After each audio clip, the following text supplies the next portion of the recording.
అక్షయ తన లగేజ్ సర్దుకుని అక్షయ రూమ్లో నుంచి అవని వాళ్ళ రూమ్లోకి వెళ్తుంది. అవని తన కూతురు కోసం రాసుకున్న డైరీని చూస్తుంది. అలాగే అవని శ్రీకర్ల ఫోటోని చూసి, మీరు ఇన్ని రోజులు బిడ్డలా చూసుకున్నారు. మీరు జన్మనివ్వకపోయినా తల్లిదండ్రులుగా మారారు. మీరు ఇంట్లో ఉండుంటే గనక ఇంటి నుంచి బయటకు వెళ్ళనిచ్చే వాళ్ళు కాదు. ఏ తప్పు చేయకుండానే పైన నిందపడింది. పెద్దమ్మ గారు పసరు మందు తయారు చేయమన్నారని చెప్పి పసరు మందు తయారు చేశాను. అది విషంగా మారిందని చెప్పి పెద్దమ్మ గారు ఇంట్లో నుంచి వెళ్ళిపోమ్మన్నారు. మీరు మీ పాపతో తిరిగి వచ్చేసరికి ఇంట్లో ఉండకూడదన్నారు. అందుకే శాశ్వతంగా ఇంటి నుంచి వెళ్ళిపోతున్నాను. మీకు చెప్పకుండా వెళ్ళిపోతున్నందుకు క్షమించండి మేడం, సార్ అని చెప్పి అక్షయ అవని శ్రీకర్ ఫోటోకి చెప్తూ ఉంటుంది. ఇక అక్షయ మెల్లగా అవని శ్రీకర్ రూమ్లో నుంచి బయటకు వచ్చి వేదవతి ఇంట్లో నుంచి బయటకు వచ్చేస్తుంది. అప్పుడు అమ్మవారు అక్షయను అలాగే చూస్తూ ఉంటుంది. ఇక మరోవైపు అవని శ్రీకర్ యాగం పూర్తి చేసుకుని చాలా సంతోషంగా ఇంటికి వస్తూ ఉంటారు. అక్షయ ఇల్లు దాటి రోడ్డు మీద నడుచుకుంటూ వెళ్తూ ఉంటుంది. అప్పుడు పుట్టలో ఉండే నాగమ్మ తల్లి అక్షయను చూస్తుంది. అక్షయకు తోడుగా అలా అక్షయ్ వెనక నాగబాము కూడా వెళ్తూ ఉంటుంది. ఇక అక్షయ గుడి దగ్గరకు వెళ్తుంది. అన్నం పెట్టిన వేదవతి గారి కుటుంబానికి మంచి జరగాలని కోరుకుంటాను. వేదవతి అమ్మగారు మందు తయారు చేయమన్నారని పసరు మందు తయారు చేశాను. అది విషంగా ఎలా మారిందో నీకే తెలియాలి తల్లి. చేయని తప్పుకు పైన నిందపడింది. ఇంట్లో అందరూ కూడా అనరాని మాటలు అన్నారు. పెద్దమ్మగారు వచ్చేసరికి వాళ్ళ కంట పడకూడదన్నారు. అందుకే శాశ్వతంగా ఇంటి నుంచి వెళ్ళిపోతున్నాను. రాధాకృష్ణ గారికి ఎలాంటి ప్రాణాపాయం జరగకూడదు. రాధాకృష్ణ గారికి ఏదైనా అయ్యిందంటే అవని మేడంకు వాళ్ళ మాట వస్తుంది. ఆ ఇంట్లో అందరూ సంతోషంగా ఉండాలి. అక్కడ ఉంటే అవని మేడం వాళ్ళు సంతోషంగా ఉండలేరు. అందుకే అవని మేడం వాళ్ళకు కనిపించకుండా దూరంగా వెళ్ళిపోతున్నాను. రాధాకృష్ణ సార్ నిండు నూరేళ్ళు సంతోషంగా ఉండాలి అని అక్షయ అమ్మవారికి నమస్కారం చేసుకుంటూ ఉంటుంది. అవని మేడం శ్రీకర్ సార్ వాళ్ళకు కనిపించకూడదు. ఇక్కడే ఎక్కడైనా ఉంటే మేడం వాళ్ళు కోసం వెతుకుతారు. అందుకే దూరంగా వెళ్ళిపోవాలనుకుంటున్నాను తల్లి. నారాయణ తాతయ్య దగ్గరకు కూడా వెళ్ళట్లేదు. ఈ ఊరి నుంచి దూరంగా వెళ్ళిపోయిన తర్వాత ఏం చేయాలనుకుంటున్నావో తెలీదు, నీకే తెలుసు. ఇక బయలుదేరుతాను తల్లి అని చెప్పి అక్షయ అమ్మవారికి నమస్కారం చేసుకుంటూ ఉంటే నాగమ్మ తల్లి అక్షయ్ వెనకే ఉండి అక్షయ్ మాటలను వింటూ ఉంటుంది. ఇక సిద్ధేశ్వర స్వామి యాగం జరిపిన దగ్గర కూర్చుని శివయ్యకు నమస్కారం చేసుకుంటూ ఇలా చెప్తూ ఉంటాడు. అవనిని తన కూతుర్ని కలిపాను. వాళ్ళిద్దరికీ ఎలాంటి సమస్యలు రాకుండా సంతోషంగా ఉండేలా నువ్వే చూసుకో స్వామి అని చెప్పి సిద్ధేశ్వర స్వామి శివయ్యకు చెప్తూ ఉంటాడు. ఇక బయలుదేరదామా అని సిద్ధేశ్వర స్వామి తన శిష్యులను అడుగుతూ ఉంటాడు. స్వామి ఇదొక చిన్న సందేహం అని చెప్పి శిష్యులు అంటూ ఉంటారు. ఏంటో చెప్పు శిష్య అని చెప్పి సిద్ధేశ్వర స్వామి అడుగుతూ ఉంటారు. అక్షయ్య ఇన్ని రోజులు అమ్మవారి సంరక్షణలో ఉంది కాబట్టి అమ్మవారు కాపుదల అక్షయ్యపై ఉన్నది. ఇప్పుడు అక్షయే అవని శ్రీకర్ల కూతురని అవని శ్రీకర్కి తెలిసిపోయింది. అలాగే అవనికి గండం తొలగిపోయిందని తెలిసిపోయింది. ఇప్పుడు మరి అక్షయ్పై అమ్మవారి కాపుదల ఉంటుందా లేదా అని శిష్యుడు సిద్ధేశ్వర స్వామిని అడుగుతూ ఉంటాడు. పిల్లలు తల్లిదండ్రుల దగ్గర ఉన్నప్పుడు సంరక్షణ తల్లిదండ్రులకే ఉంటుంది. బిడ్డ తిన్నదా తినలేదా, బిడ్డ ఎండలో ఉన్నదా నీడలో ఉన్నదా అన్న ఆలోచనలన్నీ తల్లిదండ్రులకే ఉంటాయి. బిడ్డకు ఎండ తగిలినప్పుడు తల్లిదండ్రులు నీడవుతారు. ఆకలి వేసినప్పుడు తల్లిదండ్రులే బిడ్డ ఆకలి తీరుస్తారు. అలాగే అక్షయ్కు అమ్మవారి కృప కన్నా తల్లిదండ్రుల జాగ్రత్తే ఇప్పుడు ఎక్కువ ఉండాలి. అక్షయ జననం ఒక లోక కళ్యాణం. అక్షయ్ అమ్మవారి అంశతో పుట్టినంత మాత్రాన అక్షయ్కు కష్టాలు ఉండవని అనుకోవాల్సిన అవసరం లేదు.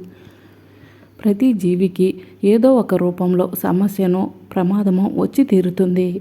భూమాత దగ్గర అక్షయ్ ఉందని చెప్పి అక్షయ్కు ఎలాంటి ప్రమాదం లేదని చెప్పను. అక్షయ్కు ఏదైనా ప్రమాదం వాటిల్లితే ఆ అమ్మవారు తప్పకుండా అక్షయ్ను కాపాడుతుంది. ఇన్ని సంవత్సరాలకు అమ్మవారు తల్లి బిడ్డలను కలిపిందన్న సంతోషం ఒకవైపు ఉన్నా అక్షయ్కు ఎటు నుంచి ప్రమాదం వస్తుందో అన్న ఆతృత కూడా మనసులో ఉంది అని సిద్ధేశ్వర స్వామి తన శిష్యులకు చెప్తూ ఉంటారు. ఇక మరోవైపు నిహారిక స్పీడ్గా కార్ డ్రైవింగ్ చేస్తూ ఉంటుంది. కృష్ణబాబు పక్కనే కూర్చుంటాడు.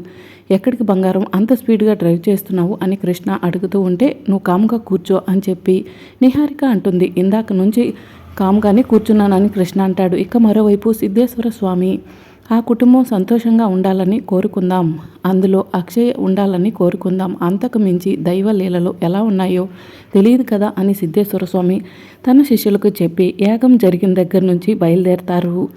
ఇక మరోవైపు అక్షయ్ రోడ్డు మీద నడిచి వెళ్తూ ఉంటుంది. అవని అర్జెంటుగా కూతురు దగ్గరికి వెళ్ళాలనుకుంటే నువ్వేంటి సడన్గా కారాప్ చేసావు అని చెప్పి శ్రీకర్ అడుగుతూ ఉంటాడు. అయ్యో బావ, అందరికీ గుడ్ న్యూస్ చెప్పాలనుకున్నప్పుడు ముందు స్వీట్ తినిపించాలి కదా అని చెప్పి అవని అంటుంది.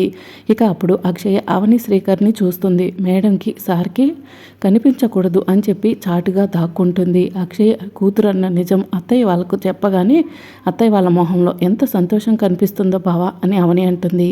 అవును అవని, అమ్మ వాళ్లకు అక్షయ వాళ్ళ వారసురాలని తెలియగాని ఏరువాకలో పల్లెటూరులో అమ్మ వాళ్ళకు వచ్చిన సంతోషం కన్నా ఎక్కువ సంతోషాన్ని ఇప్పుడు పొందుతారు అని శ్రీకర్ చెప్తూ ఉంటాడు. ఇక అక్షయ్ చాటుగా ఉండి అవని మేడం, శ్రీకర్ సార్ వాళ్ళు ఏదో మాట్లాడుకుంటున్నారు, అవేంటో వినిపించట్లేదు మేడం, వాళ్ళ పాప వచ్చేసరికి ఇంటి దగ్గరే ఉంటాననుకుని ఉంటారు. రాత్రి మేడం సార్ వాళ్ళు రూమ్కి వెళ్ళి మీ పాపను చూపించండి అని అడిగాను. ఇప్పుడు మేడం వాళ్ళు వాళ్ళ పాపను తీసుకుని వస్తున్నారనుకుంటా, వాళ్ళ పాప కారులో ఉందేమో అని అక్షయ కారులోకి తొంగి చూస్తూ ఉంటే అప్పుడు అవని అక్షయ్ను చూసి అక్షయ అక్షయ అని చెప్పి అక్షయ్ దగ్గరకు వెళ్తూ ఉంటుంది. మేడం వాళ్ళకు కనిపించకూడదు అనుకుంటేనే కనిపించేశాను, ఎక్కడైనా దాక్కోవాలి అని అక్షయ చాటుగా వెళ్ళి దాక్కుంటుంది. అవని అక్షయ అక్షయ అని చెప్పి చుట్టుపక్కల అంతా వెతుకుతూ ఉంటుంది. అవని అక్షయ్ ఇక్కడ ఎందుకుంటుంది, పాపను తీసుకొస్తామని ఇంట్లో అందరూ కూడా అడుగు బయట పెట్టకుండా ఎదురు చూస్తూ సంతోషంగా ఉండుంటారు. రావని అక్షయ ఇక్కడ ఉండదు, ఇంట్లోనే ఉండుంటుందని చెప్పి శ్రీకర్ చెప్తూ ఉంటాడు. లేదు బావ, అక్షయ్ని చూసి అక్షయ్ దాక్కుంది అని చెప్పి అవని చెప్తూ ఉంటుంది. లేదు అవని, కూతురు కోసం అక్షయ్ కూడా ఎదురు చూస్తూ ఉంటుంటుంది, తనకు నిజం చెప్పాలి, పద వెళ్దామని చెప్పి శ్రీకర్ అంటాడు. ఇక శ్రీకర్ అవనిని తీసుకుని అక్కడి నుంచి వెళ్ళిపోగానే వీలైనంత తొందరగా ఊరు దాటి వెళ్ళిపోవాలి, లేకపోతే అవని మేడం వాళ్ళ కంట పడతాను. అవని మేడం శ్రీకర్ సార్ గురించి తెలిసిన తర్వాత కోసం మీరెవరు వెతకండి అని చెప్పి అక్షయ మనసులో అనుకుని అక్కడి నుంచి బయలుదేరుతుంది. ఇక మరోవైపు నిహారిక కార్ని స్వీట్గా డ్రైవ్ చేస్తూ సడన్గా బ్రేక్ కొడుతుంది. దాంతో కృష్ణబాబు తల వెళ్ళి కారు గుద్దుకుంటుంది. అబ్బా ఏంటే, చంపేయాలనుకున్నావా ఏంటి అని కృష్ణ అంటూ ఉంటాడు. ముందు కారు దిగు అని చెప్పి నిహారిక అంటుంది. కారు దిగాక నిహారిక సైలెంట్గా ఉంటుంది. అక్కడ రాధాకృష్ణ అన్నయ్య ప్రాణం పోయేలా ఉంది, అందరూ హాస్పిటల్లో ఉంటే ఇక్కడికి ఎందుకు అని చెప్పి కృష్ణ నిహారికను అడుగుతూ ఉంటాడు. ఇప్పుడు రాధాకృష్ణ బావగారి ప్రాణానికి ఎలాంటి ప్రమాదం లేదని డాక్టర్ చెప్పారు, కానీ ఆలోచించాల్సింది అక్షయ్ గురించి అని చెప్పి నిహారిక అంటుంది. అక్షయ్ గురించా అని చెప్పి కృష్ణ అంటూ ఉంటాడు. అవును అత్తయ్య, ఇంట్లో నుంచి వెళ్ళిపోమన్నా అక్షయ్ ఇంటి నుంచి వెళ్ళదు. అవని శ్రీకర్ వాళ్ళు వచ్చే వరకు అక్షయ్ ఇంట్లోనే ఉంటుంది.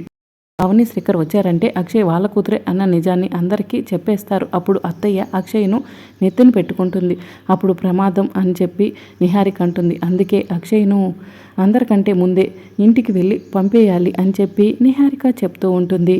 ఎక్కడికి, ఇంటి నుంచి బయటకా లేకపోతే ఏకంగా పైలోకానికా అని చెప్పి కృష్ణ అంటూ ఉంటాడు. ఏది కుదిరితే అది అని చెప్పి నిహారిక అంటుంది. దాన్ని చంపేద్దాము, పైలోకాలకు పంపించేద్దాము, ఎవరికి అనుమానం రాకుండా ఇంటి నుంచి వెళ్ళిపోయిందని అందరికీ చెప్పేద్దాం అని కృష్ణ అంటూ ఉంటాడు. ఏదో ఒకటి చేద్దాం, ముందైతే ఇంటికి వెళ్దాం పదా అని చెప్పి నిహారిక అంటుంది. ఇక మరోవైపు అవని శ్రీకర్ చాలా సంతోషంగా ఇంటికి వస్తారు. స్వీట్స్ టేబుల్ మీద పెట్టి అత్తయ్య, మామయ్య, పెద్దరాజన్నయ్య, వసంత వదిన గారు ఇలా రండి అని చెప్పి పిలుస్తూ ఉంటారు. ఇక ఎవరు కూడా పలకపోవడంతో అమ్మ నాన్న కూతురు గురించి చెప్తాం రండి అని చెప్పి శ్రీకర్ పిలుస్తూ ఉంటాడు.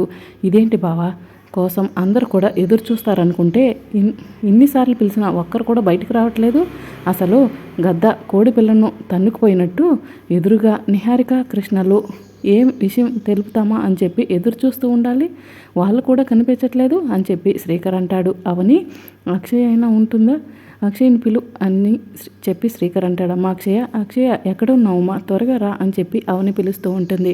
అక్షయ్ కూడా కనిపించకపోవడంతో అవని అక్షయ్ పైన రూమ్లో ఉంటుంది, నువ్వు వెళ్ళి అక్షయ్ని తీసుకురా, అమ్మ వాళ్ళ రూమ్కి వెళ్ళి అమ్మ వాళ్ళని తీసుకొస్తా అని చెప్పి చెప్తూ ఉంటాడు. ఇక అవని అక్షయ్ని వెతుక్కుంటూ పై రూమ్కి వెళ్తుంది. ఇక మరోవైపు శ్రీకర్ వేదవతి రూమ్లోకి వెళ్ళి అమ్మ నాన్న అని చెప్పి పిలుస్తూ ఉంటాడు. కనిపించకపోవడంతో అక్క ఎక్కడున్నారు అని చెప్పి పిలుస్తూ ఉంటాడు. ఎవరూ కనిపించకపోవడంతో శ్రీకర్ హాల్లోకి వస్తాడు. అవని కూడా హాల్లోకి వచ్చి బావా అక్షయ్ కూడా పైన రూమ్లో లేదు అని చెప్పి చెప్తూ ఉంటుంది. ఏదో ఊహించుకుని వస్తే వీళ్ళు ఎవరు ఇంట్లో కనిపించట్లేదు ఏంటి బావా అని చెప్పి అవని అంటుంది. బహుశా మనవరాల గురించి చెప్తామని గుడికి వెళ్ళుంటారా అని చెప్పి అవని అంటుంది. మనవరాల గురించి తెలిసిన తర్వాత వెళ్తారు కానీ ముందే ఎందుకు వెళ్తారు? ఓకే, నువ్వు చెప్పిన విధంగానే గుడికి వెళ్ళుంటే అక్షయ్ని కూడా తీసుకుని వెళ్ళుంటారా అని చెప్పి శ్రీకర్ అంటాడు. మరి రాబోయే ఎపిసోడ్లో ఏం జరగబోతుందో తెలుసుకోవాలనుకుంటున్నారా? అయితే ఛానల్ని సబ్స్క్రైబ్ చేసి